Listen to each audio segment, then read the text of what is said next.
Hello, ನಮಸ್ಕಾರ ಸ್ನೇಹಿತರೆ. ಈ NP ಪ್ರಾಪರ್ಟೀಸ್ ಕಡೆಯಿಂದ ನಿಮ್ಮ ಪ್ರೀತಿಯ ನಾಗರಾಜ್ ಮಾಡುವ ನಮಸ್ಕಾರಗಳು. ನಾವೀಗ ನೋಡುವಂಥದ್ದು 1 ಎಕರೆ ಲ್ಯಾಂಡ್ ಸ್ನೇಹಿತರೆ. ಪಕ್ಕದಲ್ಲಿ ದಾರಿ ಹೋಗುತ್ತೆ. ಇಲ್ಲಿ ಜಾಸ್ತಿ ತಿರುಗಾಡ್ದಿರೋದ್ರಿಂದ ರೋಡು ಈ ಗರಿಕೆಲ್ಲೇ ಬೆಳ್ಕೊಂಡಿದೆ ಸ್ನೇಹಿತರೆ. ಇದು ರನ್ನಿಂಗ್ ಕಲ್ಟಿವೇಷನ್ ಲ್ಯಾಂಡ್ ಸ್ನೇಹಿತರೆ. ಈಗ ಜೋಳ ಎಲ್ಲ ಕಟಾವು ಮಾಡಿ ನೋಡಿ, ಅಲ್ಲಲ್ಲೇ ಗುಡ್ಡೆ ಹಾಕಿದ್ದಾರೆ. ಜೋಳ ಬೆಳೆದು ಎಲ್ಲ ಮಾಡಿದ್ದಾರೆ. ರೆಡ್ ಸಾಯಿಲ್, ಸ್ಕ್ವಯರ್ ಆಗಿದೆ. ಭೂಮಿ ತುಂಬ ಚೆನ್ನಾಗಿದೆ ಸ್ನೇಹಿತರೆ. ಮೈನ್ ರೋಡಿಂದ ನಮಗೊಂದು ಅರ್ಧ ಕಿಲೋಮೀಟ್ರ್ ಆಗುತ್ತೆ. ಇದು ನಮಗೆ ಮೈನ್ ರೋಡಿಂದ ಅರ್ಧ ಕಿಲೋಮೀಟ್ರ್ ಆಗುತ್ತೆ. ತುಂಬ ಚೆನ್ನಾಗಿದೆ ಸ್ನೇಹಿತರೆ. ಇದು ಬೆಂಗಳೂರಿಗೆ 150 ಕಿಲೋಮೀಟ್ರ್ ಆಗುತ್ತೆ. ಮೈಸೂರಿಗೆ 90 ಕಿಲೋಮೀಟ್ರ್ ಆಗುತ್ತೆ ಸ್ನೇಹಿತರೆ. ಇವರು ಪರ್ ಎಕರ್ 27.5 ಲಕ್ಷ ಹೇಳ್ತಾಯಿದ್ದಾರೆ 1 ಎಕರೆಗೆ. ನಮಗಿದು 1 ಎಕರೆಗೆ 27 ಲಕ್ಷ ಹೇಳ್ತಾಯಿದ್ದಾರೆ.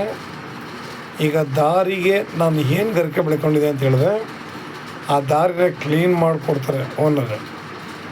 ಪೂರ ಏಕ ರೆಡಿ ಮಾಡಿ ಕೊಡ್ತಾರೆ ಸ್ನೇಹಿತರೆ. ಅದರಲ್ಲಿ 2 ಮಾತಿಲ್ಲ.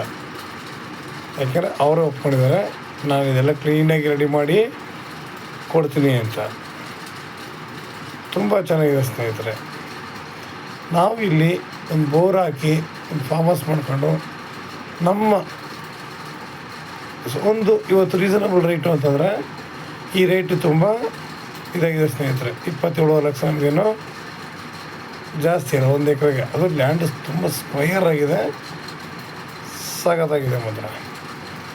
ಇಲ್ಲಿ ಒಂದು ಬೋರ್ ಹಾಕ್ಸ್ಬಿಟ್ಟು ಒಂದು ಅಚ್ಚುಕಟ್ಟಾದ ಮನೆ ಕಟ್ಕೊಂಡು ನಾವಿಲ್ಲಿ ಅಡಿಕೆ, ತೆಂಗು, ಮಾವು, ಬಾಳೆ, ದಾಳಿಂಬೆ, ಸಪೋಟ, ಕಿತ್ತಳೆ, ಸೇಬು, ನಾನಾ ರೀತಿಯ ಮಿಶ್ರ ತಳಿಗಳ ಬೆಳೆಗಳನ್ನು ನಾವಿಲ್ಲಿ ಹಾಕೊಂಡಾಗ ತೋಟ ನೋಡಲಿಕ್ಕೆ 2 ಕಣ್ಣು ಸಲ್ಲಿಸ್ತಿದ್ದಾರೆ. ಇಲ್ಲಿ ಯಾವುದೇ ರೀತಿಯ ಪೊಲ್ಯೂಷನ್ ಇಲ್ಲ. ಯಾಕೆಂದರೆ ಇವತ್ತು ಎಲ್ಲ ಕಡೆ ಪೊಲ್ಯೂಷನು ತಾಂಡವ ಆಡ್ತಾ ಇದ್ದಾವೆ. ನಮಗಿಲ್ಲಿ ಪೊಲ್ಯೂಷನ್ ಪ್ರಾಬ್ಲಮ್ಮು ಕೂಡ ಇಲ್ಲ ಸ್ನೇಹಿತರೆ. ಲ್ಯಾಂಡ್ ಚೆನ್ನಾಗಿದೆ, ನೀರಾವರಿ ಏರಿಯಾ, ಜಾಗ ಚೆನ್ನಾಗಿದೆ, ಸ್ಕ್ವಯರ್ ಆಗಿದೆ. ಸೇಮ್ ಬೆಲ್ದಸ್ ನೋಡಿದಾಗ ಆಗುತ್ತೆ ಲ್ಯಾಂಡ್ ಮಾತ್ರ. ಮಣ್ಣು ಕೂಡ ಅಷ್ಟೇ ಬಂಗಾರದಂಗಿದೆ ಮಣ್ಣು. ನಮಗೆ ಒಂದು ಸಿಕ್ಕರೆ ಒಂದು ಹಿಂಸೆ ಆಗುತ್ತೆ. ಇದು 2 ಕೂಡ ಚೆನ್ನಾಗಿದೆ. ಹೇಳಿದ್ನಲ್ಲ, ನಮಗೆ ಏನಾದ್ರೆ ದಾರಿದು ಓನರು ಮಾಡಿಕೊಡ್ತಾರೆ ಸ್ನೇಹಿತರೆ. ಅವರೇ ಓಪನಾಗಿ ಹೇಳಿದ್ದಾರೆ. ನಾವಿಲ್ಲಿ ಮಿಶ್ರ ಬೆಳೆಗಳನ್ನ ಬೆಳೆದು ಅಚ್ಚುಕಟ್ಟಾಗಿ, ಯಾಕೆಂದರೆ ಇವತ್ತು ನಾವು ತಗೊಳ್ಳೋ ಫ್ರೂಟ್ಸ್ ಆಗಲಿ ಯಾವುದೇ ಆದರೂ ಕೆಮಿಕಲ್ಸ್ ಸ್ನೇಹಿತರೆ. ಹಲಸು, ಮಾವು ಹಾಕೊಂಡ್ರೆ ಅನುಕೂಲವಾಗಿ ತುಂಬ ಚೆನ್ನಾಗಿರುತ್ತೆ. ಅದನ್ನೆಲ್ಲ ನಾವು ನ್ಯಾಚುರಲಾಗಿ ಸೇವನೆ ಮಾಡಬೇಕು. ಎಲ್ಲ ಕೆಮಿಕಲ್ಸ್ ಇವತ್ತು ಯಾರೇ ತಿಂದರೂ ಅನಾರೋಗ್ಯ ಅಂತ ಖಂಡಿತಾನೆ. ನಾವು ಅನಾರೋಗ್ಯದಿಂದ ಹೊರಗಡೆ ಬರಬೇಕು ಅಂತಂದರೆ ಸಾವಯವ ಕೃಷಿ ಮಾಡಬೇಕು, ಒಳ್ಳೆಯ ತೋಟ ಮಾಡಬೇಕು.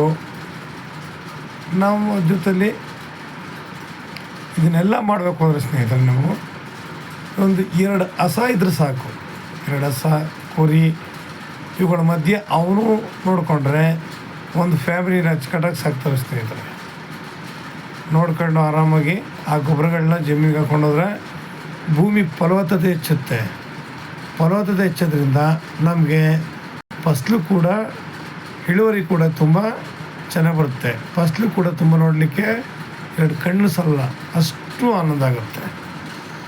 ಯಾಕೆ ಪ್ರತಿಯೊಂದು ಇದಾಗಿರೋದ್ರಿಂದ. ಆಮೇಲೆ ಈ ಲ್ಯಾಂಡಲ್ಲಿ ನಮಗೆ 2 ಕಡೆ ಫೆನ್ಸಿಂಗು ಇದೆ ಸ್ನೇಹಿತರೆ. ಈಗಲೇ ಆಲ್ರೆಡಿ 2 ಕಡೆ ಫೆನ್ಸಿಂಗ್ ಇದೆ. ಇನ್ನು 2 ಕಡೆ ಮಾತ್ರ ಫೆನ್ಸಿಂಗ್ ಹಾಕ್ಕೊಂಡು ಸಾಕು ನಾವು. ಇನ್ನು 2 ಕಡೆ ಮಾತ್ರ ನಮಗೆ ಫೆನ್ಸಿಂಗ್ ದುಡ್ಡು ಕೂಡ ಅರ್ಧ ಉಳಿಯುತ್ತೆ ಸ್ನೇಹಿತರೆ ಇದರಲ್ಲಿ. ಆಯಿತಾ? ನೋಡಿ, ಅಲ್ಲಿ ಒಂದು ಮನೆ ಕಟ್ಕೊಂಡಿದ್ದಾರೆ. ಇಲ್ಲಿ ಜಮೀನುಗಳಲ್ಲೂ ಕೂಡ ಮನೆಗಳನ್ನ ಕಟ್ಕೊಂಡು ವಾಸ ಮಾಡ್ತಾಯಿದ್ದಾರೆ ಸ್ನೇಹಿತರೆ. ಅದರಲ್ಲೂ 2 ಮಾತಿಲ್ಲ. ನಮಗಿಲ್ಲಿ ಆರಾಮ ನಾವು ಕೂಡ ಒಂದು ಮನೆ ಕಟ್ಕೊಂಡು ಇಲ್ಲಿ ವಾಸ ಮಾಡ್ಬೋದು. ಅಷ್ಟು ಅಚ್ಚುಕಟ್ಟಾಗಿದೆ ಸ್ನೇಹಿತರೆ. ಪ್ರತಿಯೊಂದು ಅಷ್ಟೇ ನಾವು ಆರೋಗ್ಯ ಕಡೆಯಿಂದ ಒಂದು ಕಡೆ ಆದರೆ ಇನ್ನೊಂದು ಲ್ಯಾಂಡ್ ಎಷ್ಟು ಚೆನ್ನಾಗಿದೆ ಅನ್ನೋ ಇದನ್ನು ನಾವು ನೋಡಬೇಕಾಗುತ್ತೆ.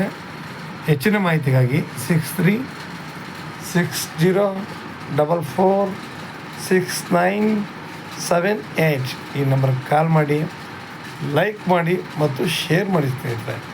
ನೀವು ಶೇರ್ ಮಾಡೋದ್ರಿಂದ ಹೆಚ್ಚು ಜನಗಳಿಗೆ ತಲುಪೋದ್ರಿಂದ ಎಷ್ಟೋ ಜನಗಳು ಒಂದು ಎಕರೆ ಸಿಕ್ಕರೆ ಸಾಕು ನನಗೆ ಅನ್ನೋರಿಗೆ ತುಂಬ ಅನುಕೂಲ ಆಗುತ್ತೆ. ನಿಮ್ಮಿಂದ ನಮಗೂ ಕೂಡ ಬೆಳೀಲಿಕ್ಕೆ ತುಂಬ ಸಹಾಯನೂ ಆಗುತ್ತೆ ಸ್ನೇಹಿತರೆ. ಜಾಗ ನೋಡಿ ತುಂಬ ಚೆನ್ನಾಗಿದೆ. ನಮಸ್ಕಾರ, ಧನ್ಯವಾದಗಳು.